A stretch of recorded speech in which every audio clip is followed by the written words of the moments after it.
అక్కడ అయితే ఇక్కడ అవ్వాలని ఏముందా అని మీరు అడగొచ్చు. గైడ్ బండి విషయంలో మనం ఆల్రెడీ ఒకసారి ఫెయిల్ అయ్యాం. వీళ్ళే డిజైన్ చేశారు, సిడబ్ల్యూసి ఇచ్చిన డిజైనే. మన గవర్నమెంట్ ఆఫ్ ఆంధ్రప్రదేశ్ జలవనరుల శాఖ ఇచ్చినటువంటి గ్రౌండ్ రిపోర్ట్, అంటే నేల ఎట్లుంది, అందులో ఇసుక ఎంత ఉంది, మట్టి ఎంత ఉంది, ఎన్ని పొరల్లో ఇసుక ఉంది, ఎన్ని పొరల్లో మట్టి ఉంది, ఎంత మందాన ఉంది, అదంతా గ్రౌండ్ డేటా ఇచ్చింది మనం.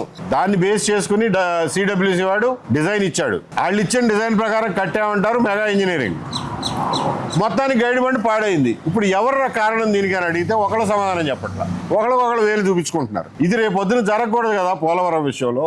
అందుకని ఒక సింగిల్ ఏజెన్సీతో మీరు దాని క్వాలిటీ, మేము బల్లగుద్ది చెబుతున్నాం, దీనికి ఏం డోకా లేదు అని చెప్పించండి. దానిపైన కట్టుకుంటా పోండి. 4 నెలలు ఒక సీజన్ లేట్ అయినా పర్వాలేదు. పుష్కరాలకి వచ్చేవాళ్ళు పోలవరం పోరు. పుష్కరాలకి పోలవరంకి ఏం సంబంధం లేదు. పుష్కరాలే, పోలవరమే.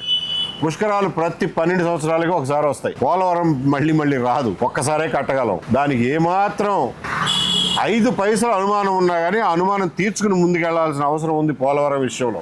ఎందుకంటే ఆ ప్రాజెక్ట్ యొక్క ఇంపార్టెన్స్ అట్లాంటిది, ప్రాముఖ్యత అట్లాంటిది మన స్టేట్ కి. రెండోది, గోదావరి తల్లి పరిమాణం అట్లాంటిది. మొత్తం ఇండియా మొత్తం మీద హిమాలయ నదులు కాని నదుల్లో అత్యంత పెద్ద నది గోదావరి. ఇన్ఫాక్ట్ కాళేశ్వరం కట్టింది ప్రాణహిత మీద. ప్రాణహితల మీద ఇంత నీళ్లు రావు. యాక్చువల్గా మనకి శబరి కలిసిన తర్వాతే నీళ్లు పెరిగేది పోలవరం దగ్గర. సో మొత్తం గోదావరి విశ్వరూపం అంతా పోలవరం దగ్గర చూపిస్తుంది. కాబట్టి ఇక్కడ అస్సలు రిస్క్ తీసుకోవడానికి వీలు లేదు మహాప్రభు.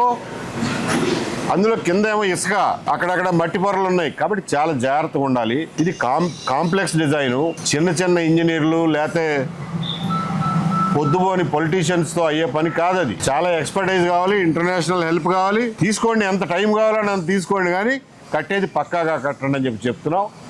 దాని గురించే మా తపనంతా, అంతే తప్ప ప్రాజెక్ట్ని డిలే చేయాలని మాకు ఎందుకు ఉంటుంది? మేము ఈ మట్టిలో పుట్టిన వాళ్ళం, మాకు ఎందుకు ఉంటుంది ప్రాజెక్ట్ డిలే చేయాలని?